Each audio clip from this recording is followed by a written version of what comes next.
Hi, I'm Warren James, and I'm playing XCOM, UFO Defense. I'm about to blast an alien. I love this game. You have to strategically plan your moves or get fried. XCOM, the computer game that puts you in charge of Earth's defenses. Electronic Entertainment calls it the best computer mercenary game. Great! I nailed that alien. XCOM, only you stand between Earth and the alien terror. Anything is possible. Yeah, that's as good as you get. Anything. You nailed that alien, baby. Yeah. Make a commercial for $14.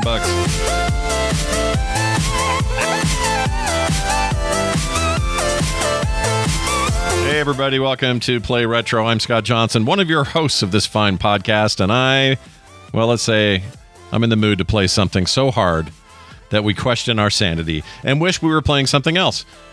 Who am I kidding? I keep coming back to this because I like to be challenged so hard I think I might kick my old beige PC into the river. Get the aliens! I love how you spell beige. And I'm your other host, Screw Spell Check. And I'm your other host, Brian Dunaway. And I'm ready to micromanage alien invasion repulsion and blow up everything in sight, including my own guys, and still somehow fail to save humanity. I am Mulder. I like porn, and great, I nailed that alien. Nice. Nicely done. Last part because of the commercial. Yeah. You went, you added that in real time, did you? Like right at the last second there. Yeah, It's fantastic. I had to, because I added that to my UFO Pedia, or whatever they call it, of commentary. Yeah. No, that's in my brain now. It's hard to not to, because you've got, Mulder is part of, he believes. He wants to believe.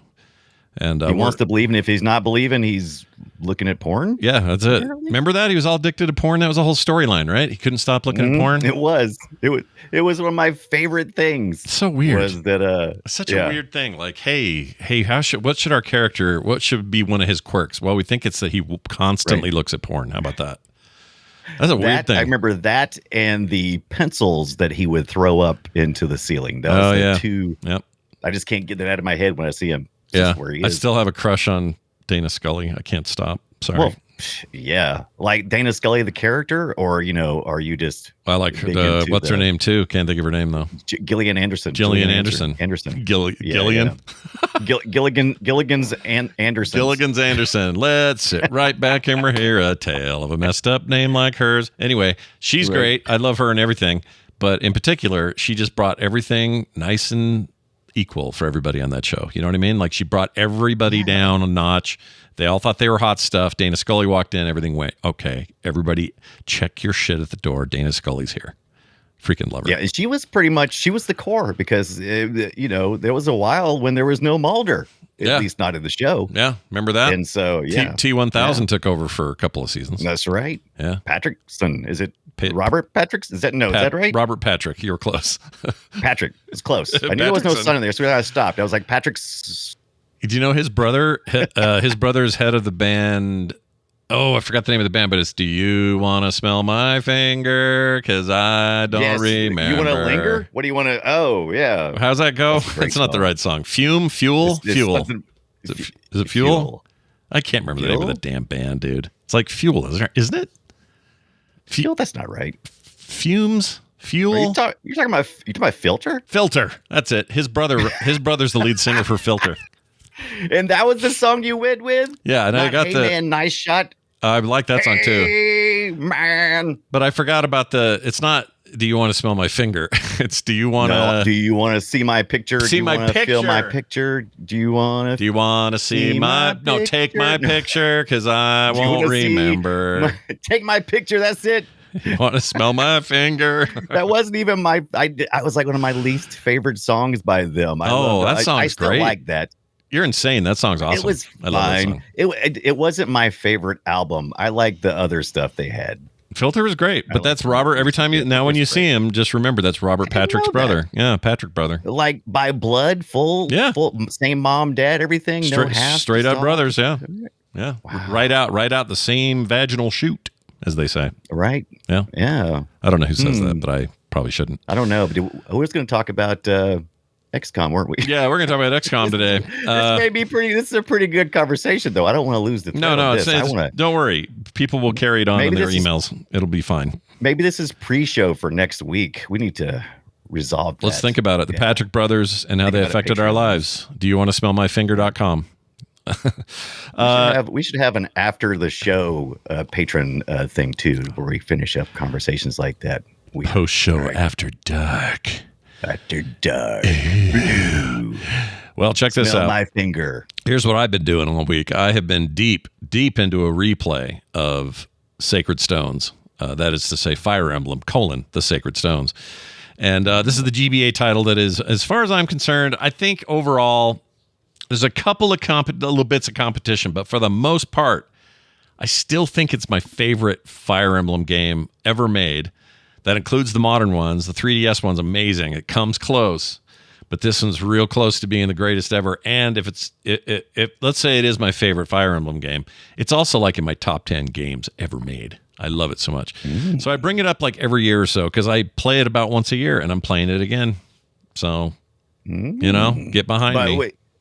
Right. How are you playing it exactly? Game is running currently. I started this particular run on my Steam Deck. Last time I played it through on the Ambernic SP. Time before that, I played it through on the original Ambernic RG38s.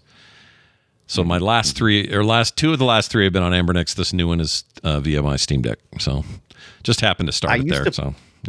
I used to poo-poo, and I apologize to those I poo-pooed at, because I used to poo-poo when people would say, "Oh, I wish I could have my saves in the cloud so I could easily move back and forth." But I haven't played any games that would require a long enough play that I would feel invested into my save. I do it. Yeah, lots of quick games, arcade games. I already do this with I do it with Steam all the time on Steam Deck. I'll have saves that go up and back. Play it on my PC, go back to my Steam Deck. But in the case of any retro games, very few am I doing that same sort of switch around or going from. And the other problem is the Ambernic device has got custom firmware on it and doesn't necessarily support it's cloud save. So it's like, well, now you're dealing with two total different ecosystems. So it's just kind of complicated. It is. I think, but there's systems out there for it. I probably need to dig a little deeper into it, because I really recognize the need this week for speed, for getting my XCOM saves from one place to the other, because I felt like I was starting over constantly, and I was like, oh, if I could just finish one complete session. But I'm like, I started playing this on my Steam Deck, and now I'm playing it on the PC, and now I'm playing it on my handheld, and it's like, yeah, it's a lot. I agree with you. It's hard. I would rather have something that was just as backup. I'd like to just sync stuff, right? So even if I could just do that, and I can, and I know I can do it with desktop, that I can do easily. That isn't a problem. But the thing is, I'm not playing that game on desktop. It's just not in my memory to even fire it up and do it. I may as well just play it on the go on the Steam Deck itself. So I don't know. It's not a huge deal. I can also manually move those files around if I need to. That's a giant pain, but and there are some pretty decent solutions. Like Proton Drive has a pretty great Linux client, and you can just have the file sync via you just tell Proton, I want this folder to be backed up every time I do anything in there, and you can have it happen that way. So we'll see. I love Proton, dude. Big fan. Yep, love Proton. Loving those guys. I was also going to say, not to be confused with the gaming, the Windows gaming service, the multiplayer gaming service. Yeah. Proton is, in this case, I'm talking about the end-to-end encryption service that lets you do like Dropbox style backups. They have it's not a spreadsheet yet, but they have a doc, like an online doc, shareable doc thing, and they have. Can you play Doom on it? No, but if you had a PDF, I could. Did you see that story about the PDF? I did. I loved it. That was so good. Great, dude. Somebody made a PDF play Doom. And it's a little complicated because you need. So when I first started, I went, "Oh, no way! Doom can you just open the PDF and it will be enough of this the portable document format of the file will be enough to maintain a somewhat maintainable frame rate of Doom." That is incorrect. Right. The hidden truth is you need specifically Chrome, not just a Chromium browser, but you need Chrome to do it because there's something it taps into with Chrome to make it work at all. So you can't just like open it on your phone and go, look, I'm playing Doom. It doesn't work that way, but still pretty great. But it's pretty cool though. Where'd you find that at? That seemed like I saw you post that on the Blue Sky. I did. I don't remember where I found it. It was somewhere. I'm always looking for dumb stories to either put here or on Core, and that one really jumped out at me. I thought that was pretty great. I loved it. Yeah, the frame rate's real bad, so I wouldn't try it at home unless you want to be, it's impressive that they did it. It used to be this thing where it's like, if it runs Doom, that's awesome. So people would start getting goofy with it and say, my John Deere tractor can play Doom. And it's true. You can do it, but it's not practical. My LG refrigerator can play Doom. Yeah, it's not practical. Like, what are you going to actually do with it? No. It's a good concept. But anyway, so yeah, that's what I got up to. I did that a lot. Also, just a quick recommendation. I think I've mentioned this before on the show, but I think it's worth repeating. Blue Sky has become so awesome with the indie crowd. Indie games in general. Retro too, by the way. Not just indie, but retro. Retro is alive and booming over there. All I had to do, like, it had a cascading effect. I did mass follows on a few what they call starter kits over there. Starter packs. And it's basically just a small starter pack full of indie devs who are all working on something. And then it just kind of cascades, because then who they follow will sometimes show up in your feeds. And before you know it, you are following an amazing array of killer game devs that are making games I hadn't heard of, that are right up my alley. I totally want. Like, I've wish listed more stuff out of Blue Sky than I ever did on Twitter. So if you're into the indie scene or you're into the retro scene, for whatever reason, it's just conducive to that community, and it works really well over there. So you just kind of have to, do some searching around, find some good starter packs. It's not hard to do. Just do searching. And just do searching. Just do some searching. Y'all do some searching through that Blue Sky, feller. I think it's what the box says. Searching. It just says searching. Yeah, get in there, put your cursor in there, type a word. You know how to do that. That's a thing. Anyway, I don't know why I'm doing a Southern voice. I apologize. Hey, Brian, Commodore 64 reeling its ugly head at your house again. Not really ugly. But. Oh, yeah. So last week, me and you talked about, I got an Atari wireless controller that we talked about a bit. And I wanted to just kind of follow up that because for Christmas, my dad actually got me the one we were looking at. It's the joystick model 1311, which is the culmination of trying to not be the Atari 2600 controller, right? Because there was a lawsuit. So this is that one, and I've played a little bit. It's just as stiff as the original Atari stick. Yeah, this is the real one. This is not the one I showed last week. So this one you have right there is an actual Atari stick, and you're saying it is as rigid as that stick. Yeah, they are as rigid. The Commodore is this nice kind of cream color. It's got Commodore branded on it. It doesn't have as many dots as so supposed to not get sued. It's more rectangular than square. And it's just a little smaller, a little more comfy in your hand. Have you used it? Like actually played with it yet? Or yeah, I played with it some. Yeah, absolutely. Actually, when we played what game was it recently? We played one Commodore 64 game recently. Oh, Ghostbusters, wasn't it? Ghostbusters? Was it? It might have been Ghostbusters. I think so. I think it was actually Ghostbusters. It's got this nice big. And they said, "Hey, we don't have a round red button. We have an oval red button. That's right in the middle. Oval red button. Makes me want some popcorn." Wait, is it oblong or oval? I always get oval and oblong messed up. Oh, that's a good question. So I guess oblong, since it's more like rounded corners, right? That would be oblong. Well, let's see. Let's find out. Oval has the shape of a circle just stretched, but oblong has actually got like long walls. Oh, you know what? It's not even that. I'll tell you what it is. This is crazy. What is it? Check this out. Look at your Zoom screen and you'll see this. So rectangle, rounded rectangle. We have racetrack and oval. You have a racetrack button. I have a racetrack button. Well, that makes it even cooler. I guess it's based on it's like playing NASCAR. Look at that. It's a big racetrack. Yeah. Okay. Little racetrack. I like, because it makes sense, because it's like the old big, because they call them ovals, but even in NASCAR, but I guess it's a racetrack. Okay. I'm down with it. Oval. Oh, oblong is what they call like an egg. An egg is oblong. Because it's heavier, like it kind of bulges more towards one side. So since it's I guess it's like obtuse, but it's oblong. It's kind of like like old James Bond movies that had a tall Chinese villain who throws knives at James Bond. They'd call him oblong or something like that. Yeah, he's oblong. Yeah, it sounds like a Bond villain to me. It does. Like Odd Job, except he had the hat. Odd Job, yeah. He doesn't have to be Asian. He could be anything, but I just picture him not knowing English and just going, throwing like stars at him and stuff. Oh no, But money penny. if anybody's got that original official CX40 style Commodore controller, send me. Yeah, I want do. it. You know what else I Yeah, go ahead. tell you about this, but I did some YouTube videos about it. But I've been going through page by page, rereading my old Next Generation magazines, and Dude, I it's saw so that. fun. I am. So fun, Yeah. dude. Like this issue is all about Ocarina of Time, even though it didn't have a name yet.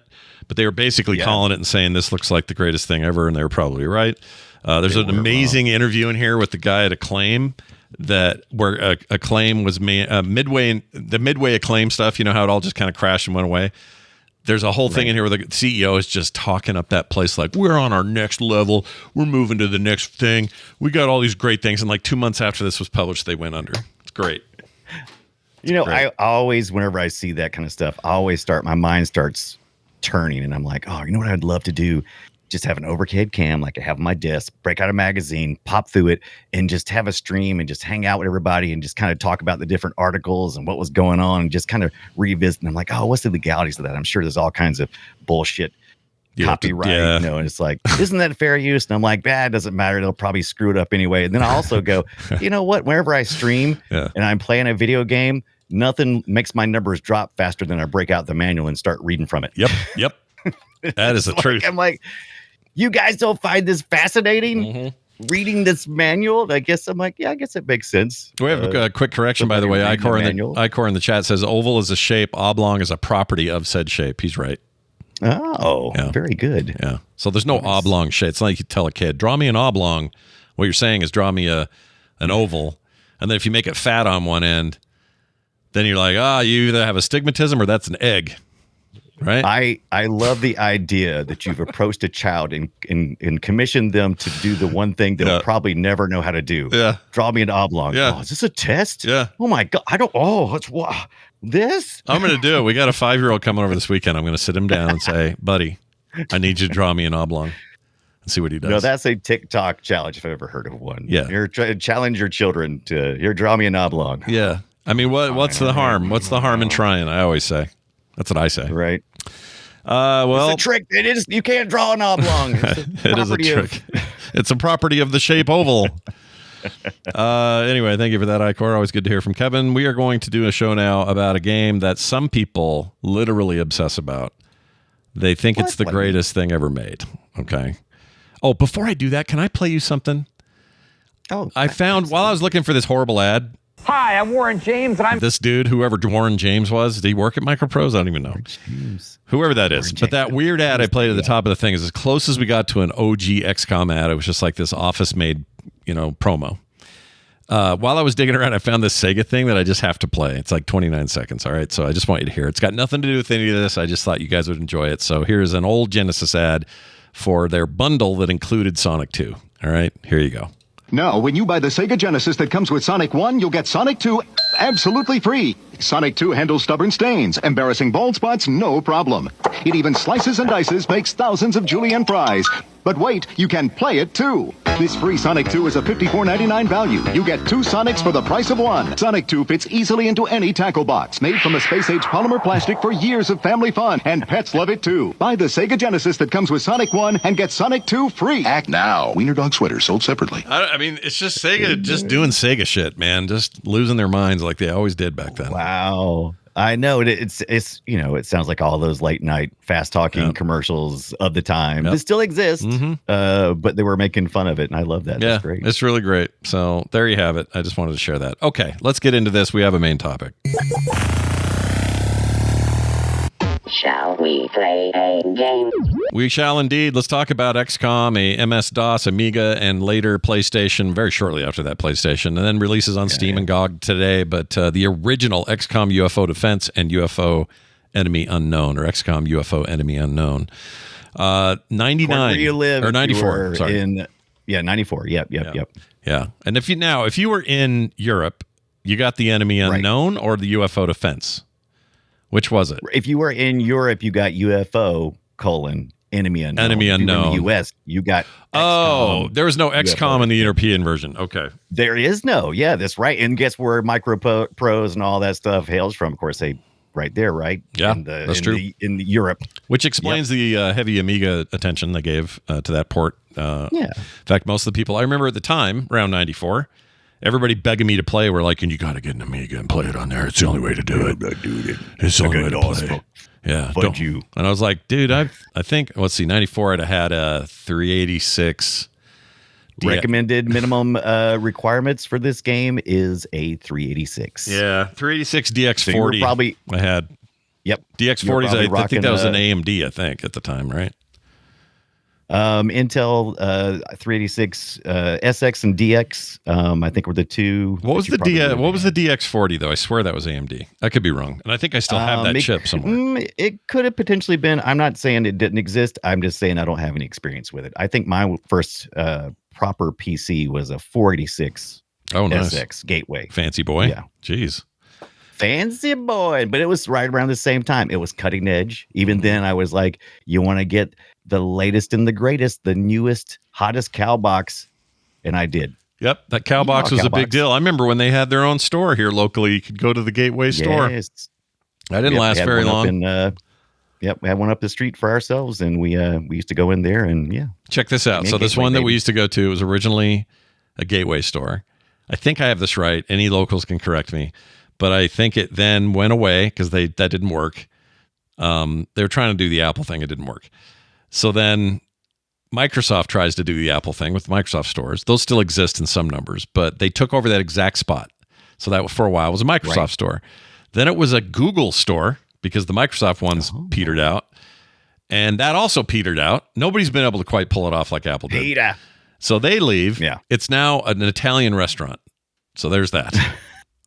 Yeah, and it will always be an Italian restaurant because you can't be anything after an Italian restaurant. Right, you have to shut it down. I mean, usually I see a place like there's this really old, like the old school pancake house, International House of Pancakes before IHOP and all that, before the commercialization of it. So it's just like an ancient pancake house with like the Bavarian rooftop and all that. And this place. This place got turned into a Mexican place called La Morelia's. Now, that's fine, except when I'm in there ordering Mexican, I can smell syrup in that place. I can always smell syrup. That's right. I don't think that's what they wanted to do, but they did. No, you can't get rid of that. No. Nope. They should have just kept the cow boxes in there. If they had just kept the cow boxes, it would smell like electronics in Christmas. Why do you think, though, that if I owned the place, I would do all in my power to eliminate the smell of that. I don't want that in my place. Lean into it. Lean into the syrup. All right. You heard it here first, everybody. Lean into the syrup. Fantastic. It's a good idea. Well, Brian, this game is a big deal. I played XCOM USO. Better game. Yeah. XCOM UFO Defense for the first time this week. I had started out in 2012's XCOM Enemy Unknown. That's when it was. And that's the one that I was like, oh, what is this? Oh, this is the best thing ever. Yeah. And I remember looking back at the original ones and thinking, no, that looks kind of dumb. But now I got to say, this may be, no, it is the better game. You're insane. It's the better game. You're an insane person. It's the better game. The newer games, XCOM 2 and its follow-up expansion, are the best version that game ever saw. And look, I love the originals. Don't get me wrong. But this doesn't hold a candle to the new stuff. Not even close for me. Not even close. I mean, look, I appreciate it because there is no new stuff without the old stuff. All right. So I see the seeds of planting the seeds in 94 and then getting to where we are now and having what we have now. But they took what was a very niche, hard, limited audience game and made it way more accessible to way more people. And that alone makes it better. Oh, I won't argue the accessibility. Absolutely. The newer games are, if you've never played any XCOM games, you probably want to start with some of the later stuff, unless you're just a retro head like us. And but yeah, this is not nearly as accessible. But I don't think I've been addicted to any XCOM game as much as I have this week. I even went a step further and downloaded the XCOM Open or X Open or whatever it is. There's an open version of it that allows you to drop your game files in there. OpenXCom. open XCOM, and it gives you all the nice little new interfaces, allows you to resize your screen and everything. And there's just something about this game that just is difficult, but there's just this rhythm to it that, I don't know, it's got magic to me. It's a great game. Don't get me wrong. Like, it is one of the greatest games ever made. I think it deserves to be on the top piece, probably within the top 10 of the PC greatest games of all time. And I would probably put this on there before I would put the newer ones, because the newer ones are nothing without the legacy. I'm just glad some stuff got tweaked for modern systems. Is it the graphics and the silly little people? Because no, is it the pixel art? No. I mean, I love that stuff. I'm a big fan of the aesthetic. That doesn't bother me. It's the accessibility at like letting you customize and create your own troops and doing more than this game let you do it. Although this let you do a lot, but being able to go in and literally make a team of 5 dudes all look like my friends and name them that, take them out. I got you. You can still name them, but you're right. You couldn't modify them much about the looks. No, right? But you could name them, and that was cool, I suppose. There's a bunch of other stuff, but for the most part, to me, okay. So I remember when it got announced when they were doing the new one, which at that time would have been 2004 to 2012 is how long? I can't. My brain won't work. 2004 to 2012. They said 8 years. 8 years. See, that's not even that long. That's like nothing. Right. And but to me, it seemed like a lifetime. I was just like, "Are you kidding me? We're going back and making an XCOM game?" And I was very skeptical about how that was going to go. Right. And they ended up freaking nailing it. So I'm all about this IP. I want it to continue forever. I wish there was an XCOM 3 to talk about. There isn't yet, although there's rumors they're working on it. But they not just was working on it. They are working on it, or they were working on it. Maybe you're right. I don't know. So maybe they're coming, and then all of a sudden we didn't get any more news. So I'm assuming somebody's still doing something. They just haven't let us know. There's money in it. They made lots of money with 2. 2 still getting played a ton. People buy 2 all the time. People love 2. 2 is great. Mm-hmm. 2 good. I think that making a 3 makes perfect sense to me. They also made that weird standalone one called, Hyper Viper. What the hell was that? Hyper Intercept? Was it Interceptor? No, gosh dang it. What is that called? XCOM. It's going to bug me because. Do it. You do that while I watch this person who is just clicking like a mad person.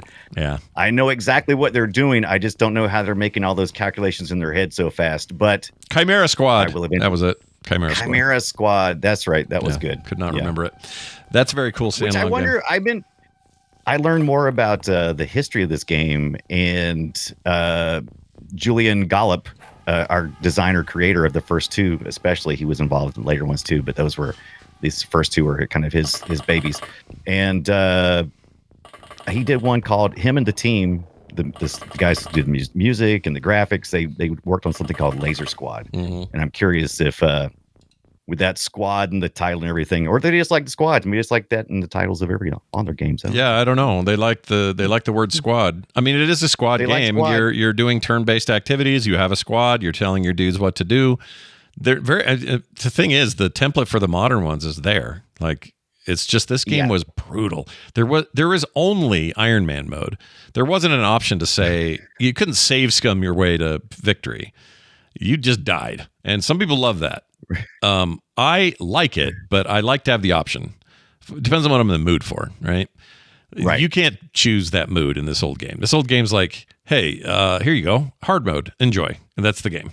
I like this old game. Well, you can play beginner mode and everything, but even beginner is kind of brutal. It's all brutal. We saw just a second ago. Yeah, it's all brutal. Even the beginner mode, like we saw earlier with the screens, we're showing this on screen right now. And whenever you take a move, and it's turn-based, by the way. Did we mention what this game is? It's turn-based game. Yeah, turn-based squad. It's squad-based, turn-based game. Yeah, squad-based, top-down isometric kind of view. And whenever you take your move, you can see what you're doing. But then when the aliens take their move, that they do something very unique, which is this hidden. And sometimes you'll see little flashes. It'll just say on screen. It'll say, aliens move hidden, and it's like, and every once in a while you'll hear somebody go, and they'll. Little screen will pop up, and you may see like just a little glimpse of something that's going on. hopefully the person who's screaming and yelling is not one of your squad members. Hopefully it's just one of the locals. Screw those guys. unless it's part of the mission you're on. Some missions are like, if anyone dies, it's over. So you got to be careful about that. That's true in the new ones too. They're my least favorite missions. I don't like them. I like the escalation of it because I was not really familiar with how this is going to operate. You know, the more recent ones, you have like a base that you start out from. This one allows you to look at a globe and you can rotate the globe. And the first thing you have to do is pick where you want to put your base. XCOM is a force or a international group that is trying to push back an alien invasion. And you're trying to do it somewhat secretly, but you're also working with governments apparently to make sure you get funding. So you got to think about all the statistics behind that so you can get money from the governments. But anyway, when you start, you got to find a base. So you flip the world around, you get your big kind of globe it and vroom, spin it around. And I learned later on, you want to try to find a base like that's going to be towards the equator. I was just doing my local geographic locations, like where do I live? Let's put it next to where I live at. Yep. You know, I'm kind of towards the equator, but there was better options. Yeah, you had better options, and you had better tactical response because you were closer to a fight or whatever. Yeah. I'll say this: the first day I played this game, I tried to do it without looking at the manual. I just tried to fire it up and no effing clue what I was doing. No idea. I'm like, what is this planet doing here? Yeah. What are these buttons on the side doing here? I don't know what's going on. Why is time stopped? Why is it 1999, January the 1st, and the clock is not ticking? No hand holding. That's when I discovered, I got to pick a base. Got to name the base, then which is auto-populated. Your first base is with all the stuff you need, interceptors and ships to transport your guys to crashed UFO sites after you blow down a UFO, hopefully. Yeah. If you don't do it over the ocean, which I did. Yeah, how'd that go many for you? times. Yeah. It didn't go well because it said UFO lost. And it's like, well, dang it. So I'll go back, I guess, and try to do it again. But I kept coming back all this week. Even when I didn't have the time, I'll be in my office just tick. It has a one more turn kind of quality to it for sure. You don't want to quit. Yes. Yeah. You don't want to quit. And it's because it is that kind of pacing. Whereas, it's like, I've deployed you land at a UFO crash site because you shot the UFO down. And you got, let's say, starting out, you have your 8 soldiers that you haven't modified or anything. There's a bunch of rookies. None of them have upgraded yet. And you start deploying your guys and you can't see anything because you don't see where the alien's at. You kind of got to explore the area. Yeah. And so it's just like, and every time you take a turn, use what are called time units. So you got so many time units, and according to the terrain you're walking on determines how many time units you use. I would just, like you said, one more turn. I would, you move an entire time, move like 4 or 5 characters around the board, and it's like, well, nothing happened. Well, let's end my turn. Let's see what happens. And you try the PS1 version at all, or just do the DOS stuff? I did the PS1 version as well because I played this on DOS. Yeah. I have a dedicated DOS machine running DOS 6.22, so it's pretty easy for me to load all that up. I've got everything configured like I like, Sound Blaster, so on and so forth. But I did want to try the PS1 because I was curious how it would control, because you're using keyboard and mouse on the DOS, and I'm like, how's this going to transition? It's a little tweaky. It's not my favorite way to play. It's a lot slower because you have to it is because instead of moving your mouse quickly across the screen and clicking on something, you have to let it'll go grid your little cursor will move when you push your joystick or D-pad in a certain direction. It has to step. Boop, boop, boop, boop. Yeah, it's just slower. It's like playing. It's a little bit like the way they made Diablo work on the PlayStation 1 was also a slower experience. And I would actually argue, well, depending on the PC you had, but I think it was a little uglier on PS1. Just didn't look quite as sharp, not quite as nice. So it's fine. Yeah, I think probably the screen size, what was it? I can't remember what the screen size was. It probably wasn't as attractive looking. Now, with that being said, I tried to listen to the music because the PS1 CD based. That's a large 700 megabyte, hopefully, or something somewhere between there, 650, 700 something storage space, as opposed to the 3 floppy disk Yeah. that decompressed Yeah. from the original onto my hard drive, and so obviously some probably multimedia files there on the PlayStation. Definitely Matter of fact, I has think there better was some- sound for sure. The sound is way Yeah. better. But that was to Like, be the not opening- only expected, but if you didn't do that with your PS1 ports, what were you doing? Right. Like that's the What point. were you even doing? Wasted my time. You wasted so much. Yeah. But like the opening story, yeah, I think there actually is some videos and stuff on the PS1 that kind of expands on the story. 'Cause this is actually a little story rich. It's a little more complicated than just drop you off and let you go, because you've got aliens who have, they're different species and they all have their own little agendas and things. Right. So, but that opening scene, did you have the opening movie? That opening movie of when this comic book scene cut scenes that they got is so wild. I just love it. It's really good. Yeah. You got super cheesy. you got these but it's horrific. great. It's super cheesy, but so effective, because you had these humans. First of all, it looks like a bunch of, I don't know, Thanoses or something who were attacking the planet, Yeah. which is total false advertisement because none of the characters in the game actually look like that. But then you got the humans. Yeah, here's the opening scene. You got the humans, and their mouths are just so gaping large when they get killed, and it's the art style Oh, I is love it. freaking ridiculous. But you're right; they're all a bunch love of it. they're a bunch of Thanoses. in the first part. bunch of Thanoses. Look at those faces, man. Look at that guy with the mouth open, like Yeah, these guys could hold. You could hold an elbow in that mouth. Look at that. That's monstrous. Yeah, I love it. It's The cool, opening though. scene, man. They got that on a floppy. I was like, what the hell? I was like, how'd they compress this thing, man? It's Into 3 gorgeous floppies is for- insane. You're absolutely right. It is a technical achievement that game this complex in terms of its systems, what it's storing, how it's storing it, all that kind of stuff is crazy that it's 3 discs. Crazy. Like, what is that? 6 megabytes or something? 1.44 between all 3. Yeah, so whatever it is, 3 to 4 something. Yeah, something That's like just that, 4 bonkers. megabytes, somewhere. Bonkers to me. Yeah. I'm always impressed with that kind of thing when they can pull that off. But yeah, the game was really, even on PC, it was good. Like the sound was great no matter what you did. I guess what I'm saying is this game is cut above the rest at the time. Nobody was making games with this level of fidelity, this level of polish, with maybe the exception of Blizzard and Westwood. They were all known for some pretty tight presentation. But this thing, at the time anyway, I remember all my friends were like, screw everything else. This is all I'm going to play for the rest of my life. Like, that was the attitude. And I remember thinking, really isn't. It's really hard. I don't know if I will play it that much. It really is, but it's really one of those games. Like, I definitely would add it to my list of if you were stuck on a desert island and you only had one game, because it is procedurally generated. So when you encounter aliens, it is all, generated, how often they show up. It can be determined by where you put your base at. It's be determined by randomness as well. Then once you are actually have downed a UFO, that's another procedurally generated area. Sure, it has some of the same assets and stuff, but they're all rearranged and mixed up. So you're not going to run into the same thing every time. And so you're having so much, not really fog of war, but just line of sight that you can't see. Yeah. You'll always be constantly exploring. So it's infinitely replayable, even if it is difficult. And that's also fine too.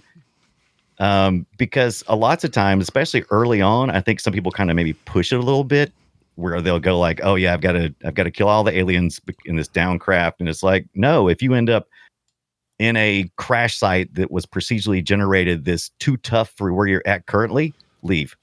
Get the F out.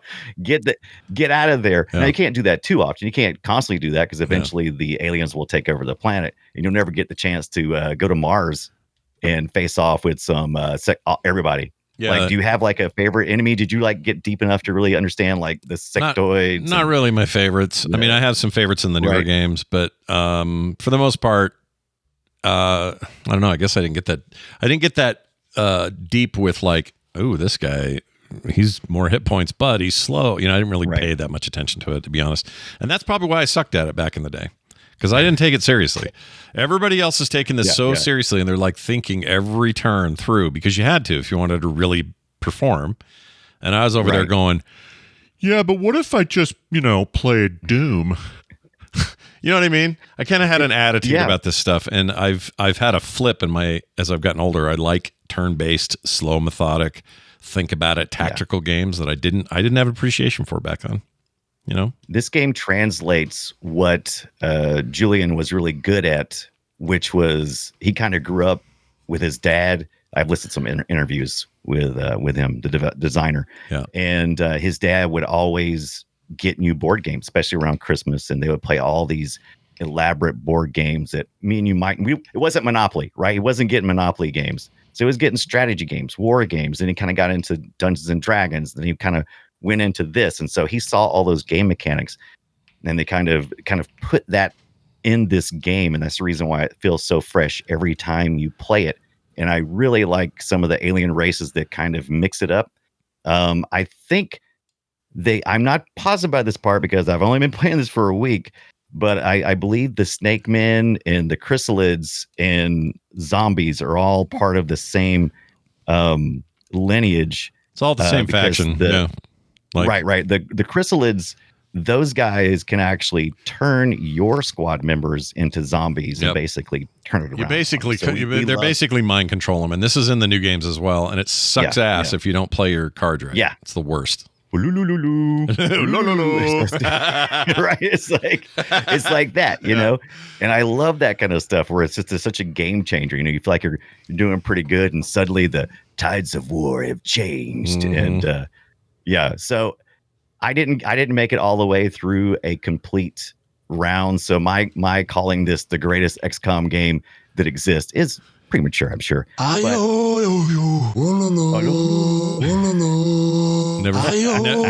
Stop.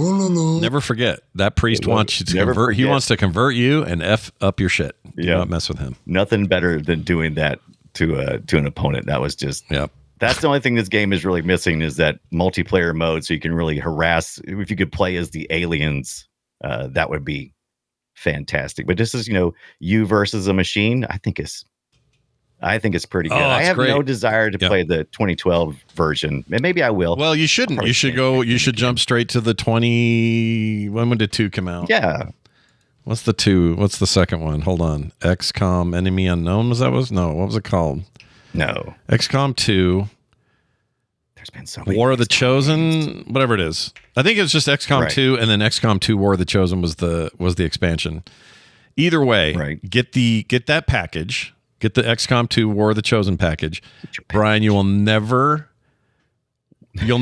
be wanting to play. You'll love that game. So, and the mod support's amazing. That game rocks. 2 is so good. And that came out in 2018, so it's a little newer than your 2012. Speaking of mods, I'm telling you, I know you played some this week. Yeah, a little bit. But when you get a chance, like you do, like you have so much time, get that open XCOM community port and get that thing and load up your files. If you buy it on Good Old Games or Steam, all you got to do is just drag your files over there and it'll reskin a lot of this. It still looks pretty much the same. It's got some filtering effects. If you're on a modern monitor, it'll give you some nice little scan lines. But one of the things that's really cool is you got some mods, and there's community mods that are already built in, but you also can add mods to it as well. And man, it's just so much fun. And I love that you can bypass just like instead of playing like a full dedicated game, you can just pop in and do what's called a new battle. And you can just choose if you want to, if you want to hit a terror ship, or if you want to hit battleship, or if you want to have base defense, if you want to get a chance to really train on all those things that happen during the game, you just pick it. You pick your levels, you pick the race that you're going up against, which can be mixed as well. You can throw them all into sectoid, snake man, ethereal. I always call them muttons, even though I'm sure it's muton. It might be. Well, a good point. It's probably right. Muttons.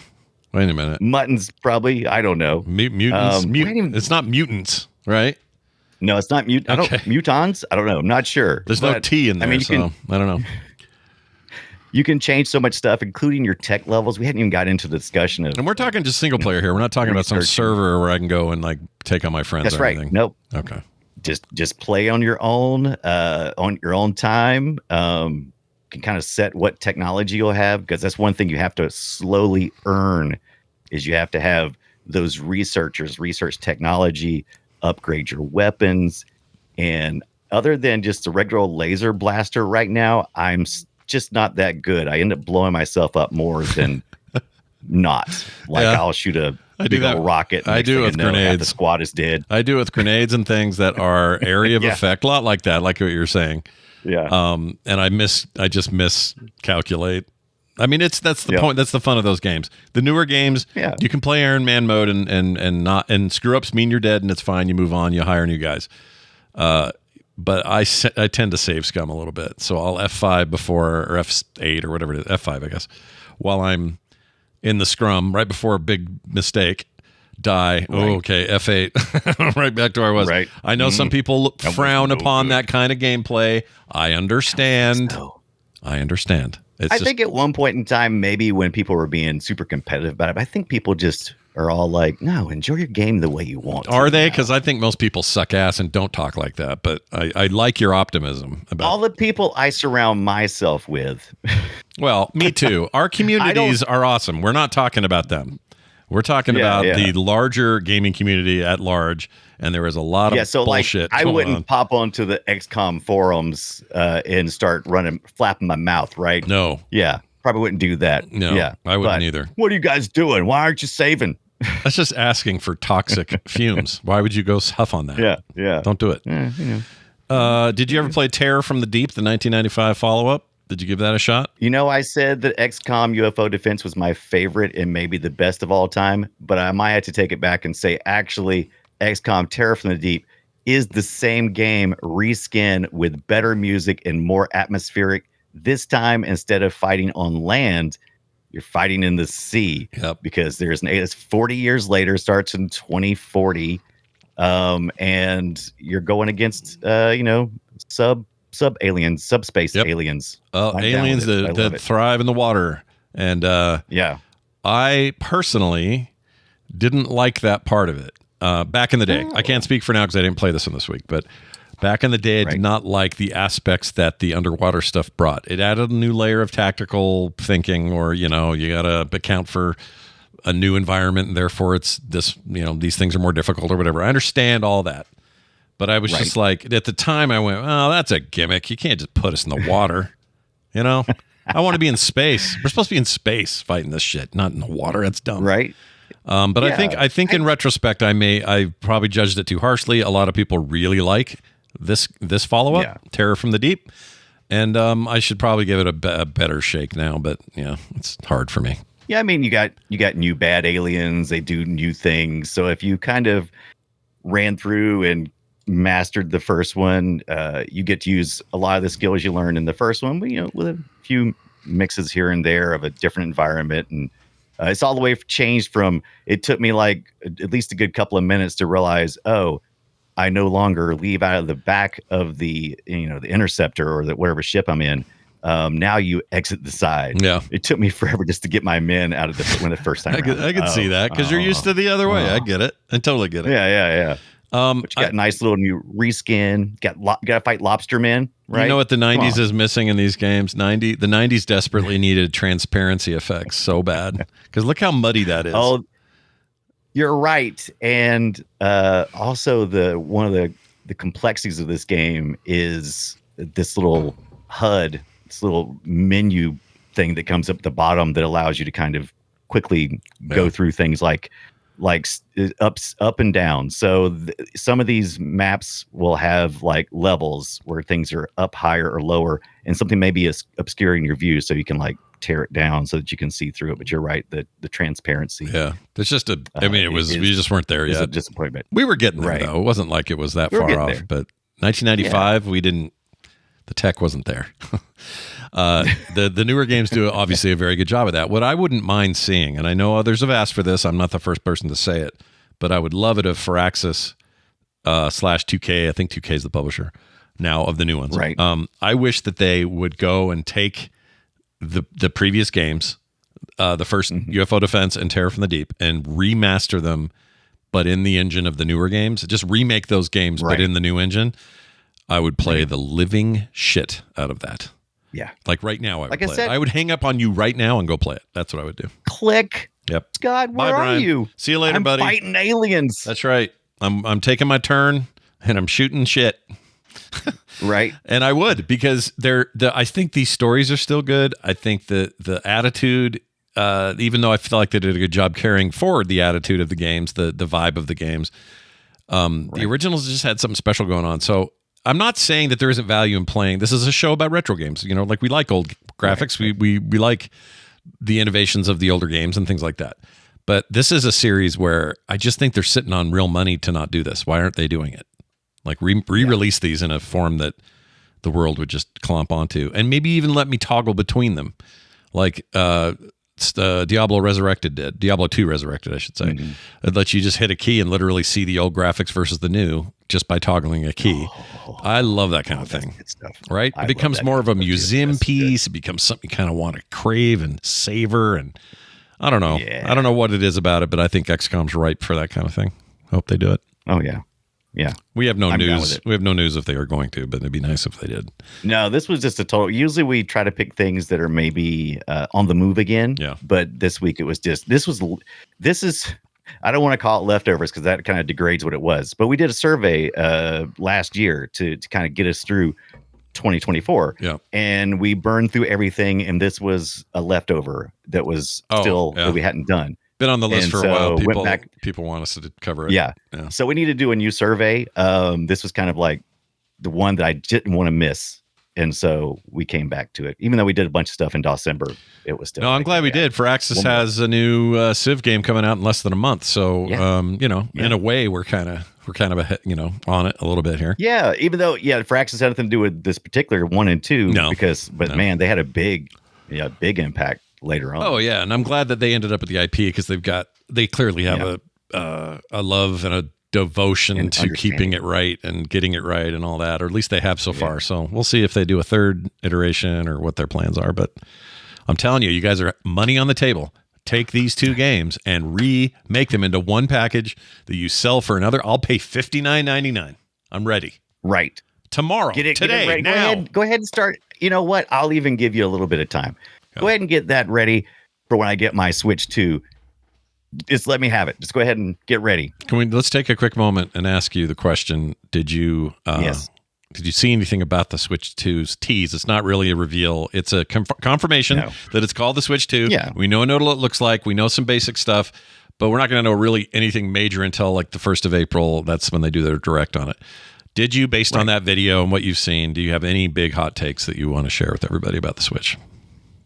I will say I'm a little disappointed. Really? I'm surprised. They took so long to basically it feels less like a Switch 2 and more like a Switch 1.5. What do you expect? Or what did you expect them to do? First of all, like what would you have wanted out of a follow-up? Well, this is like the weakest thing I've seen them do for their consoles. I've seen them do it with their handhelds before, but I've never seen them take such a little small step forward. Well, it's definitely it's definitely iterative, right? We're used to them saying, right, hey, what if we totally changed everything about it and called it a Wii U and no one bought it? Right. I think they're taking the safe road here. They had a very successful run with the Switch. Switch has been nothing but lucrative for them. Yeah, the most successful they've been in a very long time. So I get not rocking the boat too much. What I need out of this thing is a considerable boost in performance, and if the rumors are right, it performs about like a PlayStation 4 Pro. That's a lot better than the original Switch, but it's still not, we're not talking about current hardware, even in the console generation we're in. Certainly not PCs, but, it's enough to make some great experiences.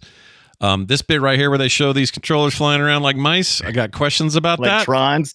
Yeah. They're like little Trons. I got questions about that. The rumor is that they're going to behave like mice, so you could use them like a mouse on a table. That's curious to me.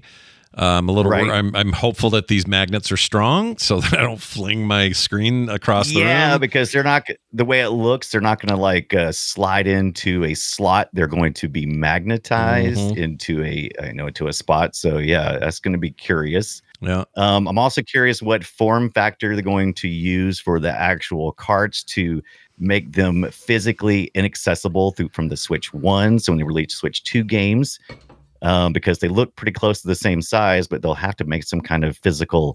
Well, they're backwards compatible. So backwards compatible, so you could use Switch games on your Switch 2, but you're not going to be able to use Switch 2 games on your Switch. Yeah, but that might just be simple as Switch 2 games will have to have. It doesn't have to be hardware though. It could just like pop it in your Switch 1, and the Switch 1 goes, "Sorry, you can't play this here." You know what I mean? It seems unlikely. Yeah. It seems like that would be the smart thing to do. And yeah, but like I said, it is called the Switch 2, so I guess I shouldn't be surprised that it is really so similar to the Switch. Like the Wii U really said this is going to be something really different. They didn't call it the Wii 2. Yeah, and then it fell flat on its face is the problem, because the Wii U was too far swinging. They went, oh shit, we got to pull this back.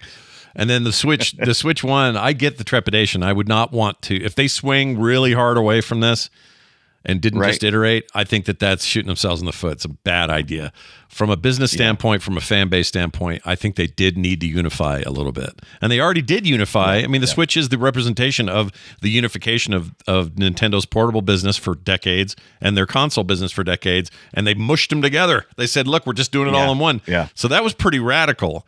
And it worked. And because it worked, I don't think you can fiddle with that too much, or you're going to get in trouble. What do you think is going to be okay? So the hardware is not going to be the selling point. I mean, it is, but it is not for most people. I mean, for people like us, absolutely, we're getting a Switch 2. Duh. Hey kids, we're getting a Switch 2. But I mean, just the average mom or dad or whoever or kid, are they really going to care? I think it's got to be with the title. So that's always it, right? They're going to crank out another Mario. They're going to crank out another Mario that's going to force me to buy a $300 console to go with it. Well, that's already confirmed. So there's a new Mario game in the works. There's a new Mario Kart game. They showed some of it in the reveal. They're going to talk more about that at the April thing. And then that will be what the controllers are for, so you can like go along on an oblong. I mean, I don't know. Possibly, but they also, I mean, they've been talking a lot of game about Metroid Prime 4, and I don't think that's a Switch 1 game. I think that's a Switch 2 game is what I think. Now see, a new Metroid, that would get me excited enough to just kind of go, I've got to have it day one. Oh, I'm stoked either way. I'm getting this damn thing. So I'm and you know what else I'm excited about? I said this on a video today, but I'll say it again. I want to do a bunch of Switch games I didn't buy because I was sick of the old hardware and I didn't want 30 frame gameplay and things like that. This should be enough to run way better frame rates. Even we're still talking about a mid jump for them compared to everybody else, but whatever. Right. I don't care about that. I just want 60 frame gameplay out of games like Metroid Prime 4, out of Zelda Tears of the Kingdom. I didn't play that. Yeah. I didn't play the new Mario Elephant thing, and I didn't play the new Zelda game, all for these reasons. So give me this new console, and then I'll buy those games that I didn't play, and I'll finally play them on a new piece of hardware that should run it better on a bigger screen, blah, blah, blah. I do want an OLED, and here's my biggest beef. They're going to do like they did last time. They're going to release this LED. It'll look okay. It'll look nice. Yeah. But then like 18 months later, they're going to go, here's the OLED. Sorry, you got to buy it again. And I'm going to be pissed. Makes me mad. Makes me mad. I know the same thing, too. I'm exactly the same way. But then I did that with my Steam Deck voluntarily, so maybe I'm okay. Right. Maybe I'll do it. Maybe it's not. Maybe it won't make me mad. I don't know. Right. We'll see how their internet stuff is. Like, I got a lot of questions, but for the most part, I'm excited about a new Switch after all these years. I'm excited about a new Switch, period, because my Switch is the first generation. Is aged. It's all scuffed up, scratched. Yeah. Those pretty beautiful, pinks and blue controllers that I got with it don't look nearly as sexy as the new black with the the little color trim. So yeah, 8 years, man. 8 years is a pretty long time for a console cycle, especially one where and their store sucked ass. So I need that to be fixed. I got a lot of things I want them to do. Anyway, there's our look at XCOM and the Switch 2. XCOM. I wonder if you'll be able to play XCOM Terror from the Deep on. Probably not, but I'll bet you can play the newer ones on there. I bet you can. Well, I know you can because they're available now, and you can. It's supposedly backwards compatible, so yes, you should. All right, let's get to what's next, and that is a game we made up. All right, and it has a little theme for it, and it goes like this. I lost it. I'm on the wrong tab. That's why. Here we go. Destroy it. It's called Guess Our Game. We have audio from an old game. We play it for each other, and then we tell each other what platform and year, and then that's all we have to go on. We have 4 possible answers, A through D, and we see how we do. Brian, are you ready for my audio? Give me your audio. Put it in my ears. I'm going to put it straight up your ear hole. Here you go. This is, I'll tell you the info first. This is I forgot what I did. Oh, Commodore 64. I thought that'd be nice because you're a fan of the platform. I'm a fan. 1984. All right. So think. Oh, man. That is some old school stuff there. Yeah. Think Ghostbusters 1 era. Think Temple of Doom was 84, I think. Yeah, 84. Kalima. Shakti Day. Kalima. Bring back to us. Some things just trigger us, right? We can't. I can't help not it. Respond to as it. much as like I know that Temple of Doom's considered like the worst of the movies. Well, that's not true. People hate Crystal Skull, but it's of the original trilogy. It's considered the weakest. But I have so much love for it. But mainly, I just love how memey it is. There's so much memey shit. Yeah, it's. I mean, you could argue: is it structurally a good movie? No. Is it one of the more fun movies? Yes. Yeah, I always have fun with it. I always have a good time with it. Yeah. So I will take no questions at this time from the audience. All right, here's your audio, Brian. Let's see if you can figure this out. So again, 1984 Commodore 64. All right. Don't get confused by all the 4s in there. Here you go. 4.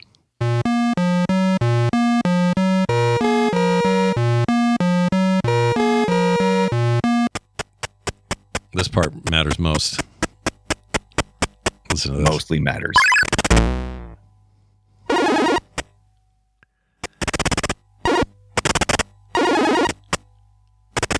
All right. It goes on like that.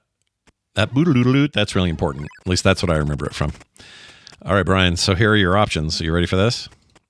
Give me it. Commodore 64, 1984. Was it A, Bruce Lee? Was it B, Impossible Mission? Was it C, Wizard? Or was it D, The Last Ninja?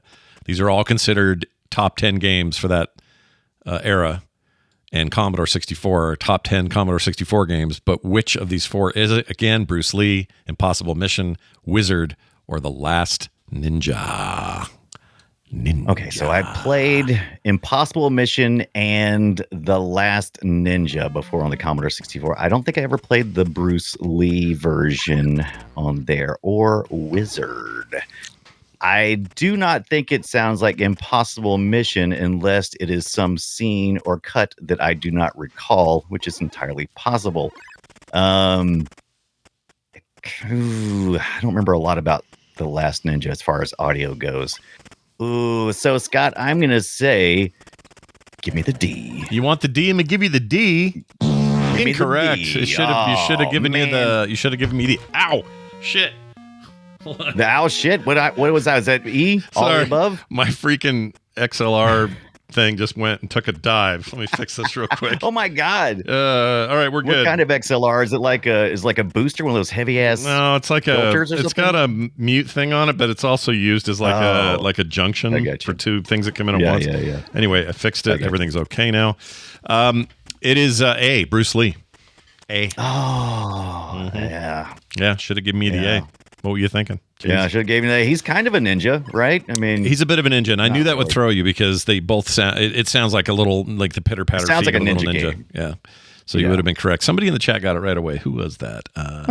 Good job, chat room. Who got it? It was Pixel Rage. Congratulations, Pixel Rage. Oh, Pixel Rage! Look at you, knowing you're Bruce Lee. I also Commodore 64. love the name Pixel Rage. What a great name. Yeah. There's some nicknames I see on the internet, and I go, "Damn it! I should have done that. Why didn't I think of that? I could have been Pixel Rage Studios. Forget about this frog pants crap. Ooh, that would be. It's not too late. Yeah. Quick, kick Pixel Rage so I can't hear the rest of this conversation. Pixel Rage either sounds like an indie studio or the game an indie studio is making. Pixel Rage. Right. Yeah, I love it. Love it. It's good. Brian, let's do yours. You got some audio and probably some options. Tell me what they are. What do you? Yes. Yeah. What's my system? I guess. So I was a few years later, 7 years later. That's going to be on the NES is 1991, and not all NES games sound the same. This one does, but not all of them. All right, we'll see what it is here.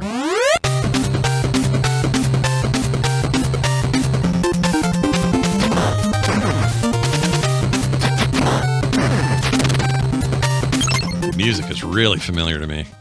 All right, give me my options. What do we got? All right, NES 1991. Is it A, The Lone Ranger, B, Shatterhand, C, Vice Project Doom, D, Conan, The Mysteries of Time? Did you say the Long Ranger? The Lone Ranger. Lone Ranger. The Lonely Ranger. Lonely Long Ranger. Did I say, maybe I said long. I thought He's you a said long long, ranger. which is a weird thing to be if you're a ranger, is to be long. Okay, well then let's see. The Lone Ranger, Shatterhands. I don't know what any of these are. Well, I know what Lone Ranger is, but I don't think I ever played the game. These are all NES games from 1991. All right, I'm going to guess this is not the Lone Ranger because it just doesn't sound cowboy. The music's wrong. Like Tonto's got some No. laser rifles. It's a little no? too Okay, EDM fine. for Tonto. Okay, fine. Let's see. Shatterhand. What the hell was that? Okay, I don't know what Shatterhand. I'll come back to it. Vice Project Doom. Don't know what that is either. Doom. And D, Conan, The Mysteries of Time. This doesn't sound like a Conan game to me.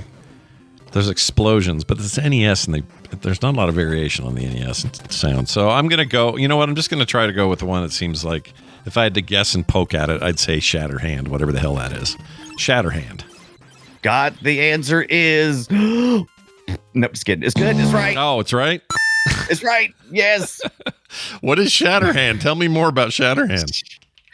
Shatterhand was the game that I looked up 3 days ago, and it's a fighting game. It's a side-scrolling action game for the NES. Okay, look at the cool cover on this. The guy's a badass. Yeah, that's what got me. That's what got me. I was like, "Oh, what the hell is this shit? This looks cool." Yeah. 90s is F. Let's see if there's let's see if we can find a playthrough here. Just want to see a little bit of this. It was kind of late too, 91 for an NES. Yeah. Oh yeah, look at this. Oh, he's got a little robot friend to help him shoot. Yeah, this is. I think this is a game we're going to talk about eventually one day. Did this reviewed well? People liked it. I've never heard of this.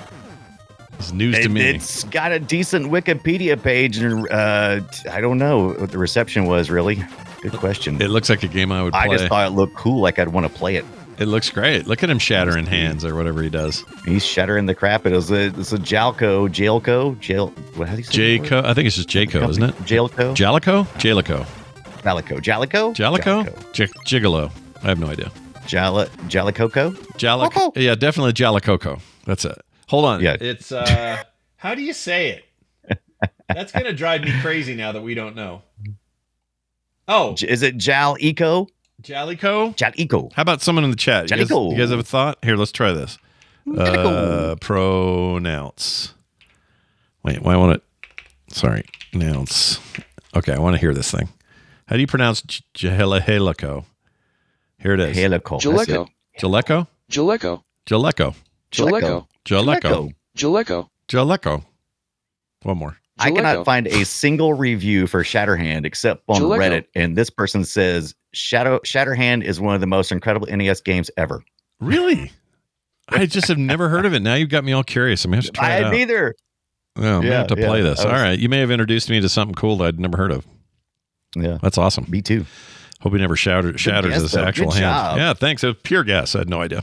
Yeah, nice. It's time to welcome somebody to Retro, everybody. That's always exciting stuff. So let's do that. Oh, that's the wrong one. No, that's not it. There it is.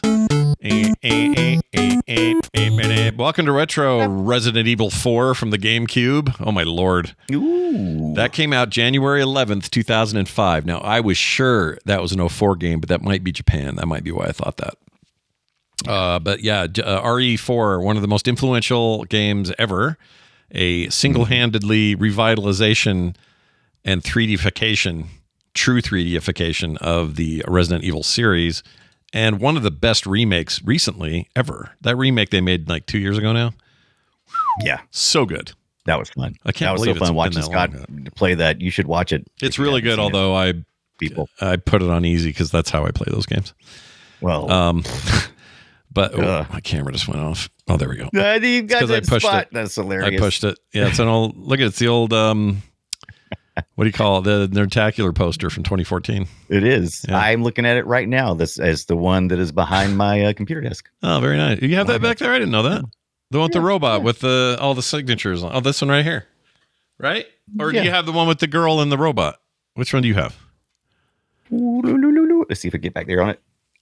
Oh, yeah, you have the robot one.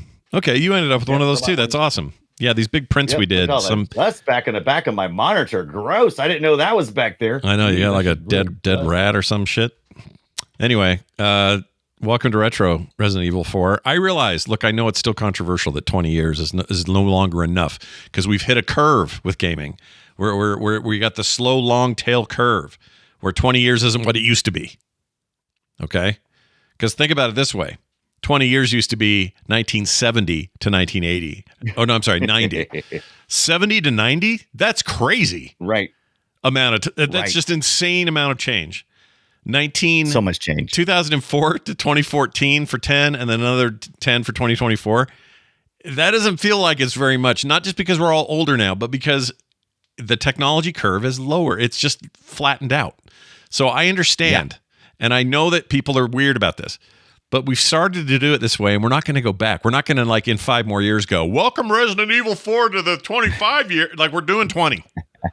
It's just how it is. All right? Yeah. All right. Yeah. I mean, let's look. Okay, so if you were to look at the progression between the NES to the SNES in that, however many 7-8 year time frame or less, and then compare the Switch from 2017 to the Switch 2 we're about to get, you're probably not going to be that blown away by the difference. We kind of stalled out a little bit. Yeah, it's an okay thing. It's just it's the long tail, they call it, with lots of markets. It's not just gaming, but technology itself, PCs, phones. Like, remember when phones, every year the phone was drastically better than the one before or different than the one before? And now we're just kind of curved out. It's just curved out. Now every time it's like we've made the screen larger. No, now we've made it smaller. Yeah. Nope, we've made it larger again. And now we've added another camera. It's just small tweaks. It's little tiny iterations. And I hate to tell you this, everybody, but games are the same. That's just the way it is. Yeah. Anyway, welcome. And if you don't to think Retro. you look at the actual game, Resident Evil 4 for the GameCube, you actually look at the graphics and you go, oh wow, that doesn't look that dated.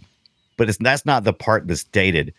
Games are so, they're distributed differently now. There's not like, you had to release it on what you got is what you got. You didn't have iterations. No patches. The game you're playing is the game that was sold at the time. In the box. Network connectivity available, rarely used. Yeah. So, I mean, there's a lot of factors that go into that, the type of controller that we're using. We were still very early on how to use the nub that was on the GameCube. I mean, at this stage, the two analog at this stage, we were only 2 years into World of Warcraft by January 11th, 2005, and I remember getting my first quote unquote broadband connection, and it was a weird little pizza box looking dish thing that they mounted on your house, and then there was some antenna somewhere that beamed to it. These guys are long gone. It was like a it was like a total drop in the bucket technology that wasn't going to stick around. But I got a megabyte and a half down and like 300K up, and that seemed insane to me. And it was never interrupted because nobody's picking the phone up. So I was playing WoW that way for, probably till like, oh my gosh, I don't know how long I had that, but a lot longer than I wanted to. Yeah. And then I had DSL that was a little bit faster, and then I had this and that and the other, and now we're all, crazy speeds for the most part in a lot of places. I mean, that happened so quickly, and we're now entering that phase though. We're going to start 20 years. Yeah. There's going to be games this year that were very internet dependent that are hitting the 20-year mark. Yeah. That's weird, Yeah. It's weird. We're getting there. Weird place to be. We're getting there. Yeah. So sit back and relax and enjoy it. I had a ISDN line. If you don't know what that was, basically like having mine was like having two 56K modems paired and bonded together. Which seemed amazing at the time. Right? Right.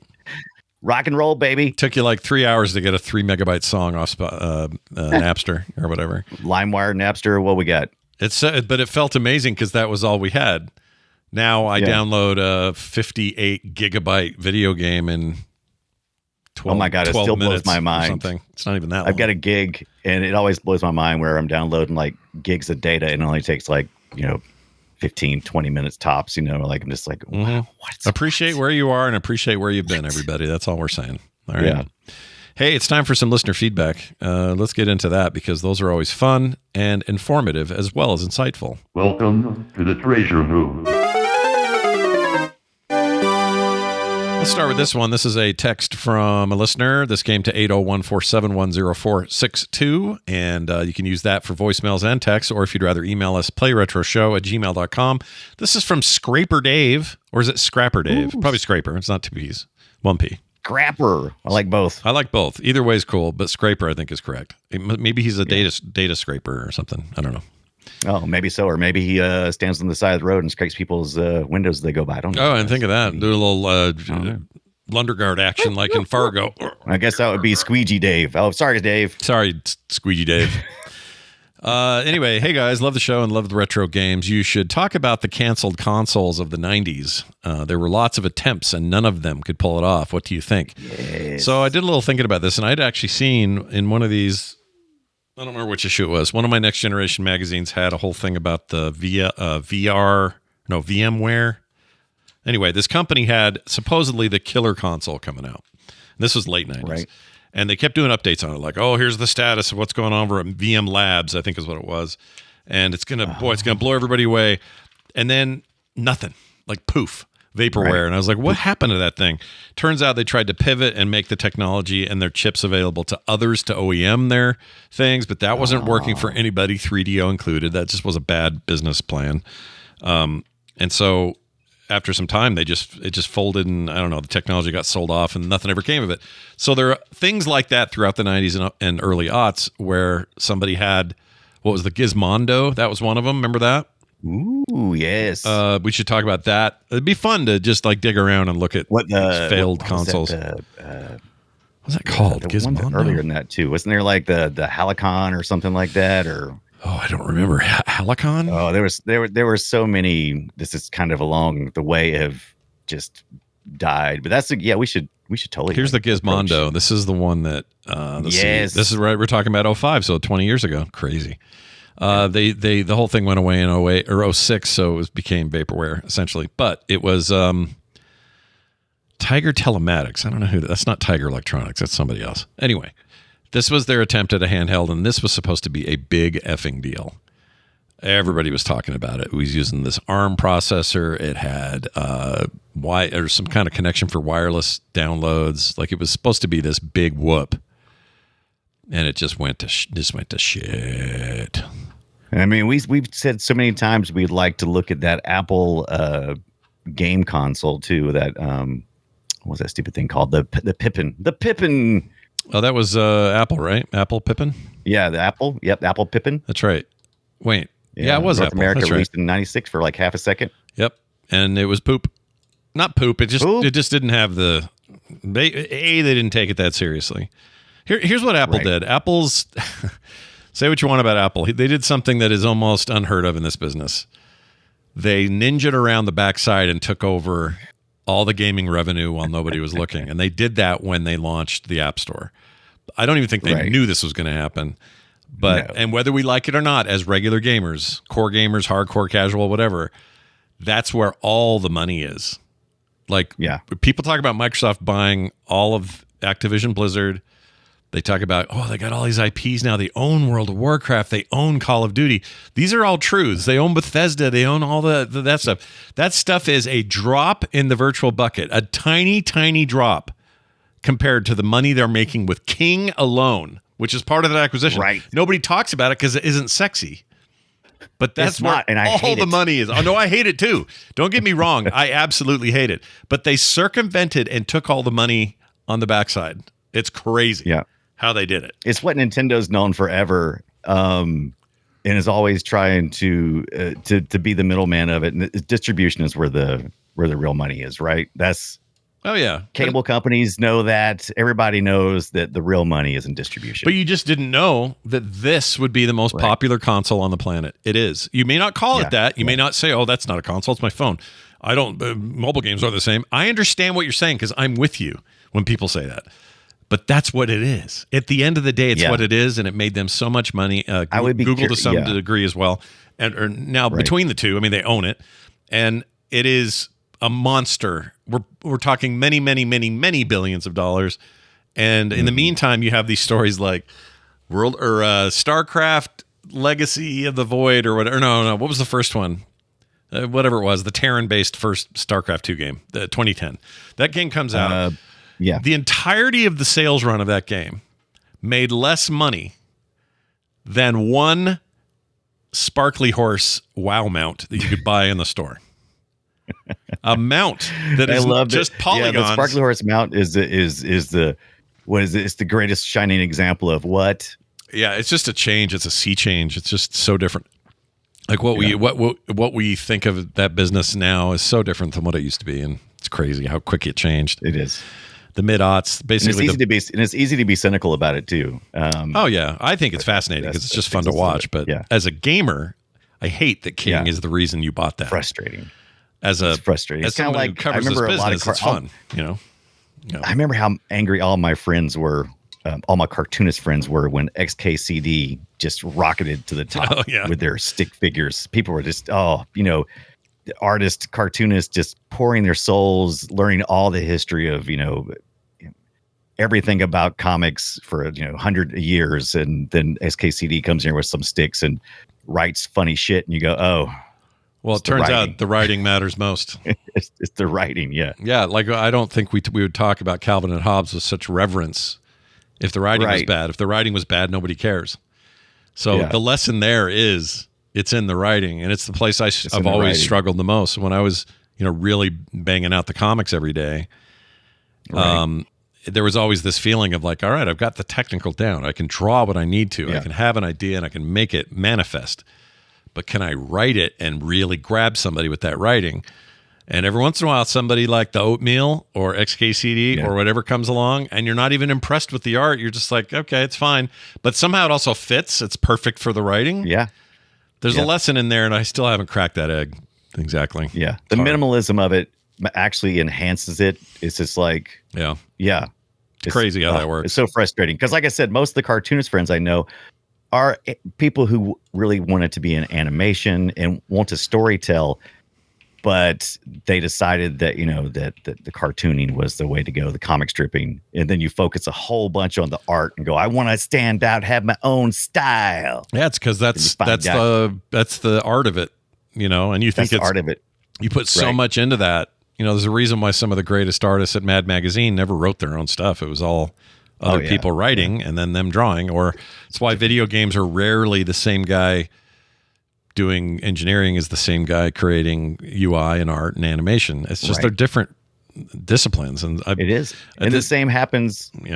Same happened with the video games, because like I only mentioned one name this week, and that's Julian Gollop. Because I saw interviews with him, and he's basically the game designer. He didn't even program the original XCOM, but he designed all the pieces, and then these other creatives and skilled individuals came in and put this art, this one of the pieces that I love, music piece that I love, and then how well the system runs and the interfaces, all those things are built by a bunch of different people. And it's basically like directing. It's like directing a movie. You just, as much as it's great to have Scorsese behind the camera, and maybe he even co-wrote the script or whatever. That's huge, but he would tell you, well, it's also really important that my DP is here, and it's really important that the sound people are the best in the industry, and it's really important that these artists did amazing concept work before we even started film. Like, he knows, they all know that directors are really important, and as games got more complicated, unlike like the early the early Atari days, where just one guy would do it. One guy. Yeah. Right. One guy was either make it or break it. It's like, you make us Yar's Revenge. Yeah. Best game ever on the console. Okay, now make AT. Yeah. Worst thing ever. Like, you just lived in that up-down world, and you were the only guy. Crazy, right? You made crazy. You made a great game in 2 years. Hey, we need a game in 6 weeks. Go. Yeah. Go. Pretty epic time to be alive back then. Well, all right then. Hey, good news, everybody. I got some great news for you. Next week, good news. Our game is going to be Wave Race 64, one of my favorite games of all time. We're going to get back to the action. Today was very tactical, very turn-based. Mm-hmm. Not Wave Race 64, getting your damn ski-doo and kick some ass. And I still say to this day, no one has ever replicated the wave physics and technology that Wave Race perfected. And not even they could do it with Wave Race 2. It wasn't even close. And you could say, Scott, what about not Tropic Thunder? What's the Tropic Thunder, Hydro Thunder. Hydro Thunder, yeah, Tropic Thunder is the movie. Hydro Thunder came close. I'll give you Hydro Thunder is pretty good, but they still didn't quite get it. And I don't know why. So we're going to find out why. Why can't anyone make it feel like that, like Wave Race 1 made it feel? Because it's yet to be duped. No one does it. Yeah. And it touched you in a very special way, Scott, and there's no way to... A special place even, you might say. Yeah, to relive that, yeah. It touched my junk. Just kidding. They touched my junk. I didn't even have the Rumble Pack. No, who does when you need it the most? It's very good, though. Wave Race holds up. It's a fantastic game. Those physics, I can feel them right now. 1080 snowboarding, similar deal. We should do that game sometime. Maybe we'll talk about it next week along with it. Yeah, I got that loaded up on my GameCube. 1080 is so good. Gosh dang it. The 1080 sequel, the GameCube 1080 sequel is not as good. I don't know what happened there, but they made these amazing well, the music's fine, but the games and the way it felt to rip down that mountain and that powder, or the way it felt to hit those waves in Wave Race, has yet to be duplicated, including the same teams that did it the first time. I don't know why that is. But we're gonna talk. Can't wait. It. Yep, N64, baby. Yep, get it out there. Get your bad textures going. We're ready to talk about an N64 game that I played to death and back. I'd play it right now if I wasn't doing this. Well, you know what? Once we get doing this, you can start it right up. I mean, you got a whole week. Yeah, you better get on it. Nothing holding me back, right? No. Quick note, too. Let's see. Was it the 12th we last did a show? That's right.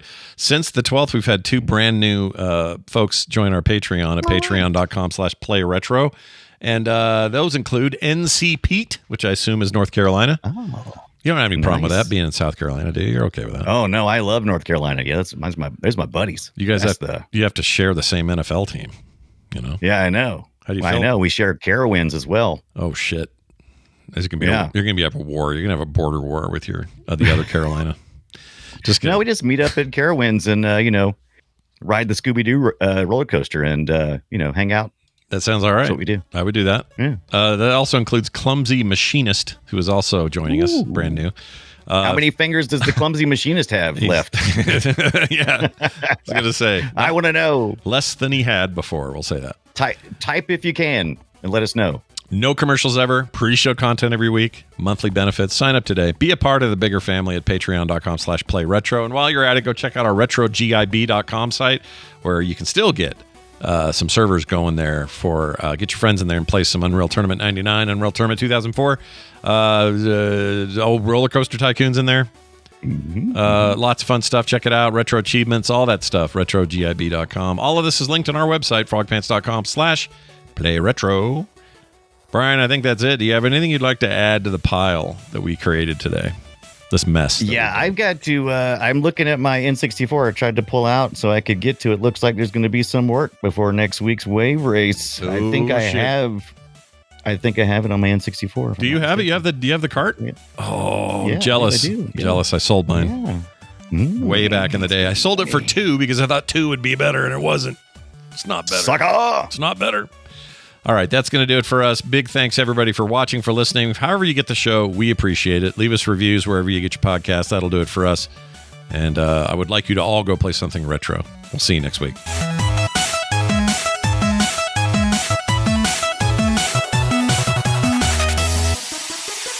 Those pants are made for frogging, if you know what I mean. I actually don't. Frogpants.com. XCOM, only you stand between Earth and the alien terror.